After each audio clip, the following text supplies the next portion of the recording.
Hi, it's me again with Corel Draw Tips and Tricks. This video should be named, You Never Know Till You Try.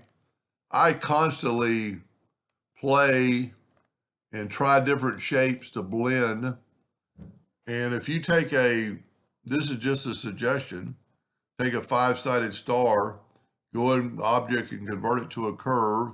This will teach you a little thing. Now, let's go ahead and open the Docker Windows Docker's corners. And let's take the shape tool and select all the nodes while holding down the shift tool, deselect these nodes and hit apply. They're saying it's too much, so let's go 1 inch. There we go. Now there's a couple ways you can do this, but one of the ways is to take your shape tool and grab these two nodes right here and right click, break it apart. Then you can cut this. And then you have that shape. I don't know what that shape is, but let's bring in indexing lines into the center of the page. And let's put this thing in the center of the page, like right there. And let's Control D and duplicate it, have it rotate from the center and rotate it 45 degrees. Now we're going to make this one yellow.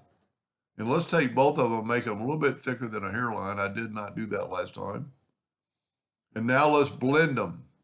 Go up to blend or effects, blend, and I just blend them 22 times.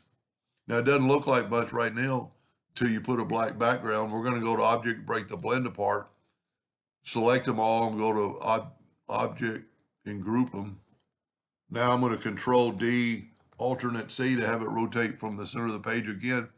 And this time I'm going to rotate it 90 degrees. Now it doesn't look that good. Well, you might not think it looks good at all, but I think it looks pretty cool. I might play with it and maybe try to get these lines to hook up at a different degree. But just playing. Hope that gave you some ideas sometime, and thank you for watching.